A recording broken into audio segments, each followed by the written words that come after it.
Guys हम करने वाले हैं क्लास 8 का मॉडल सेट है और ये आपका टर्म 2 के लिए जो सब्जेक्टिव क्वेश्चंस है जो आपका 50 मार्क्स का रहेगा। टाइमिंग आपका 2.5 घंटे का रहेगा, ठीक है। जो यहाँ पे निर्देशांक दिया हुआ है इसको बाद में पढ़ लेंगे। तो यहाँ से हम करने वाले हैं और साइंस का है और ये सेट 1 है, ठीक है। एक एक करते हुए चलेंगे क्योंकि ये टर्म 2 आपके एग्ज़ाम जो है ये आपका बिल्कुल 16 से आपका 30 जून के बीच में होने वाला है। यही दोनों में यहाँ से इसी डेट के बीच में आपका होगा और आपको इससे पहले एग्ज़ाम के लिए पूरी तरह से तैयार होना है और किस तरह का पैटर्न होगा सारी चीज़ें मैं आपको बताऊंगी इस वीडियो में। यहाँ पे क्वेश्चंस देख पा रहे होंगे, ठीक है। ये सेट 1 है टर्म 2 और सब्जेक्ट आपका साइंस है। सेक्शन ए में आपको 5 क्वेश्चंस पूछा जाएगा जो 1 मार्क्स का रहेगा, ठीक है। तो पहला क्वेश्चन है यहाँ पर कि आपतित किरण से आप क्या समझते हैं। तो आंसर हो जाएगा किसी पृष्ठ पर पड़ने वाले प्रकाश किरण को जो आपतित करती है उसे मतलब उसी को हम लोग क्या कहते हैं, आपतित किरण। तो यहाँ से ये आंसर हो जाएगा आपका फर्स्ट नंबर का। सेकंड नंबर क्वेश्चन है तरल घर्षण किसे कहते हैं। तो तरल घर्षण किसको कहेंगे, यानी जिस द्रव के उपयोग से घर्षण कम हो जाता है उसे ही तरल घर्षण क्या कहा जाता है। यानी जिस द्रव का हम लोग प्रयोग करते हैं, ठीक है। द्रव मतलब जैसे लिक्विड वाली चीज़ें। नेक्स्ट क्वेश्चन है कंपन किसे कहते हैं। तो आंसर हो जाएगा किसी वस्तु की अपनी मध्य स्थिति के इधर या उधर या फिर हम कह सकते हैं आगे या पीछे होने वाली चीज़ों को ही कंपन कहते हैं, ठीक है।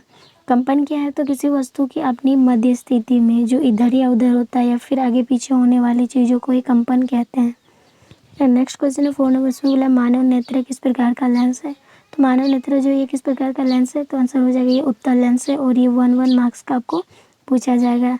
इसमें आपको ऑप्शन में मिल सकता है अथवा वाला क्वेश्चन, जैसे कैरम खेलने से पहले बोर्ड पर पाउडर क्यों छिड़काया जाता है। तो इसका फाइनली आंसर हो जाएगा कैरम खेलने से पहले बोर्ड पर पाउडर छिड़काने से कैरम की सतह जो है वो चिकनी हो जाती है और घर्षण पूरी तरह से कम हो जाती है। आपने खेली होंगे उसमें पाउडर छिड़काए होंगे, क्यों, क्योंकि ताकि वो रुक ना जाए, आराम से जा सके। नेक्स्ट है यहाँ पर एडम्स एप्पल यानी जिसको कंठमणि भी कहते हैं, ये क्या चीज़ है। तो आंसर हो जाएगा लड़कों का स्वर यंत्र लड़कियों की अपेक्षा बड़ा हो जाता है और गले के सामने उभरा हुआ दिखाई देता है, इसे ही कंठमणि या एडम्स एप्पल कहा जाता है। 7 तक में हमें ओनली 5 का ही आंसर देने होंगे, ठीक है। तो यहाँ पर देखिए CNG और LPG का पूरा नाम क्या होता है।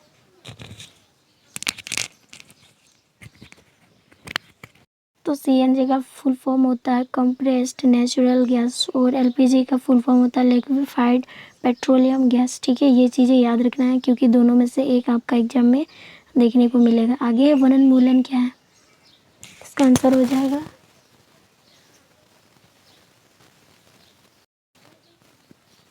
तो आंसर हो जाएगा वनों को समाप्त कर देना वनोन्मूलन कहा जाता है। यानी वन को अगर समाप्त करेंगे तो उसी को वनोन्मूलन कहा जाता है। आगे क्वेश्चन से सेक्शन बी से आपको 6 क्वेश्चन पूछा जाएगा जो 2-2 मार्क्स का रहेगा।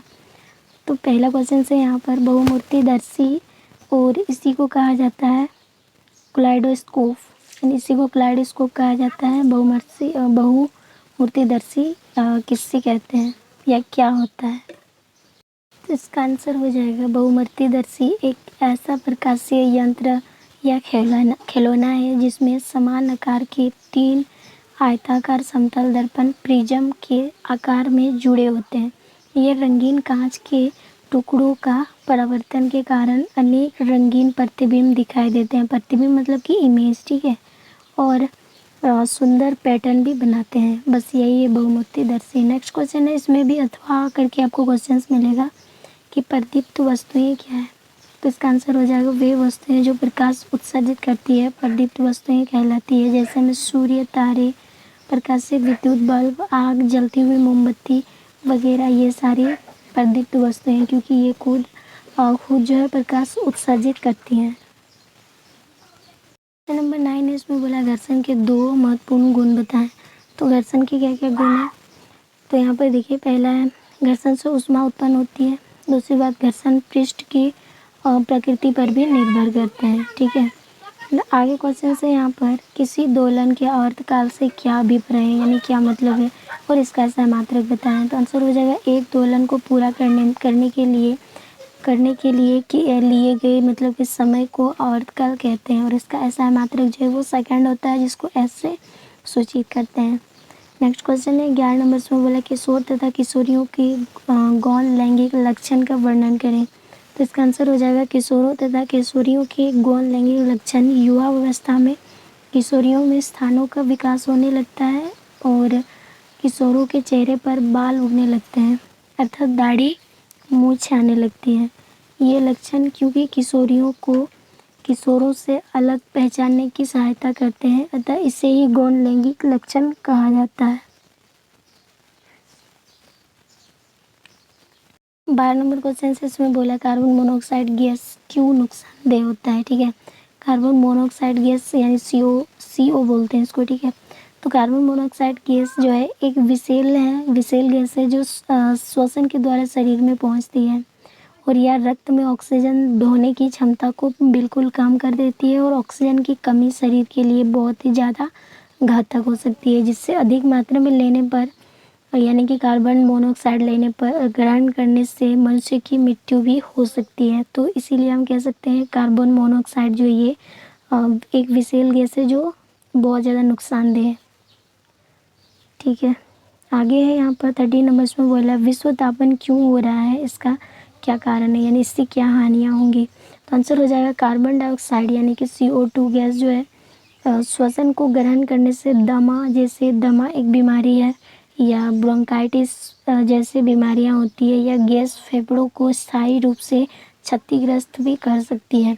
ये वर्षा जल के साथ मिलकर अम्ला वर्षा का रूप भी ले लेती है। तो ये एक तरह से विश्व तापन जो हो रहा है ये कार्बन डाइऑक्साइड गैस बढ़ती जा रही है और इसमें बहुत तरह की बीमारियां भी पैदा होंगी। क्वेश्चन से इसमें बोला हमें विविधता का संरक्षण क्यों करना चाहिए। तो इसका सिंपल सा आंसर है कि हमें हमारी जैव विविधता को बचाना चाहिए, क्योंकि इस एकल जीवन का पृथ्वी पर अस्तित्व संभव नहीं है। जैव विविधता के कारण ही पृथ्वी पर जीवों का संतुलन बना रहा है। तो हमें जैव विविधता को संरक्षण जरूर करना चाहिए। आता है सेक्शन सी जो 3 मार्क्स का, इसमें 6 नंबर का क्वेश्चन पूछा जाएगा, यानी 6 क्वेश्चन पूछे जाएंगे, इसमें से आपको 3 मार्क्स मिलेगा। तो यहाँ 15 नंबर क्वेश्चन से हवा हमारे शरीर पर दबाव डालती है लेकिन हम इसका अनुभव नहीं कर पाते हैं, क्यों। तो इसका आंसर हो जाएगा हमारे शरीर के अंदर जो वायु ग्रंथियाँ हैं उनमें स्थित हवा भी शरीर पर अंदर से बाहर की ओर उतने ही बल लगाती है, अतः ये दोनों बल शरीर पर संतुलन बनाए रखते हैं, अर्थात दोनों एक दूसरे को निष्फल कर देते हैं और हमें बाहर की वायु जो है वो दबाव डालती है, ये हमें अनुभव नहीं कर पाते हैं। बस इतना ही आंसर हो गया इसका। 16 नंबर क्वेश्चन से आइरिस में स्थित छोटे छिद्र को क्या कहा जाता है। तो इसका जो आंसर हो जाएगा वो पुतली होता है। ठीक है, आगे बात करते हैं यहाँ पर घर्षण बल कौन कौन से कारक पर निर्भर होते हैं। तो आंसर हो जाएगा पहला सतह एवं वस्तु के संपर्क पृष्ठ की प्रकृति पर, और दूसरा है वस्तु का भार। और 18 नंबर क्वेश्चन से इसमें बोला ध्वनि क्या है। तो आंसर हो जाएगा ध्वनि ऊर्जा का एक रूप है जो हमारे कानों के श्रवण की संवेदना उत्पन्न करती है और हम जैसे किसी चीज़ों को सुन पाते हैं। ठीक है, आगे है वायु के मुख्य संगठक क्या है। तो वायु में कौन कौन सी गैसें मिली हुई रहती है। तो आंसर हो जाएगा वायु के मुख्य संगठक है ऑक्सीजन यानी कि O2, कार्बन डाइऑक्साइड यानी जिसको हम CO2 बोलते हैं, नाइट्रोजन और आर्गन। ये सारा वायु के मुख्य संगठक होते हैं, इसमें धूलकण भी होते हैं। ठीक है, 20 नंबर क्वेश्चन इसमें बोला है किसी क्षेत्र को सूखाग्रस्त कब कहा जाता है। तो आंसर हो जाएगा किसी क्षेत्र में सामान्य वर्षा से 50% की कम वर्षा हो तो उस क्षेत्र को सूखाग्रस्त क्षेत्र घोषित कर दिया जाता है। यानी कि जो सामान्य वर्षा होती है उसमें से अगर 50% कम हो जाता है तो वो सूखाग्रस्त क्षेत्र में गिना जाएगा। आगे है यहाँ पर सेक्शन नंबर डी और यहाँ पर पाँच मार्क्स का पूछा जाएगा, तो 3 क्वेश्चंस रहेंगे। ठीक है, तो चलिए यहाँ पर किस तरह का क्वेश्चन पूछा जाएगा इसे देख लेते हैं। पहला यहाँ पर 21 में इसमें बोला दृष्टि दोष के प्रकारों को समझाइए। तो दृष्टि दोष 2 प्रकार के होते हैं, एक होता है निकट दृष्टि दोष और एक होता है दीर्घ दृष्टि दोष या दूरदृष्टि दोष भी कहते हैं। तो यहाँ पर समझते हैं निकट दृष्टि दोष किसको कहते हैं। तो आंसर हो गया जब कोई व्यक्ति नज़दीक की वस्तुओं को स्पष्ट रूप से देख सकता है लेकिन दूर की वस्तु को वो स्पष्ट नहीं देख पाता, उसे ही निकट दृष्टि दोष कहा जाता है। और इस दृष्टि दोष को दूर करने के लिए जैसे किसी को अगर जैसे नज़दीक की चीज़ों को वो ठीक से दिखाई देते हैं लेकिन दूर की चीज़ों को नहीं। तो अगर उनको चश्मा लेना है तो किस लेंस का लेना चाहिए? तो आंसर हो जाएगा वो अवतल लेंस का चश्मा जो है उनको प्रयोग करना चाहिए ताकि उनकी स्थिति सुधार में आ सके। ठीक है। इसका नेक्स्ट है दूरदृष्टि दोष या फिर हम दीर्घदृष्टि दोष भी कहते हैं। ठीक है। तो इसका क्या हो जाएगा? जब कोई व्यक्ति जो है दूर की वस्तुओं को स्पष्ट रूप से देख सकता है लेकिन नज़दीक की वस्तुओं को स्पष्ट नहीं देख पाता है तो उसे दीर्घदृष्टि दोष कहा जाता है। तो इस दोष को दूर करने के लिए उनको उत्तल लेंस का प्रयोग करना चाहिए या फिर हम कह सकते हैं उत्तल लेंस वाला चश्मा उन्हें लेने चाहिए इस दृष्टि से उभरने के लिए। ठीक है। आगे यहाँ पर 22 नंबर में बोला है घर्षण बल किस प्रकार लाभ है। यहाँ पर घर्षण हो जाएगा। ठीक है। घर्षण बल जो है ये किस प्रकार लाभदायक है। तो यहाँ पर देखिए कि कैसे लाभदायक है। पहला देखते हैं घर्षण बल का बिना यानी घर्षण बल के बिना बल बिना फिसले चलने में हमें सहायता करती है। बिना फिसले चलने में हमें सहायता करती है। ठीक है। अगर घर्षण बल नहीं रहता तो हम ना किसी चीज़ को छू पाते ना किसी प्लेन सतह पर चल पाते हैं। ठीक है। तो घर्षण बल इसीलिए हम कह सकते हैं घर्षण बल अति आवश्यक है और लाभदायक भी है। ठीक है।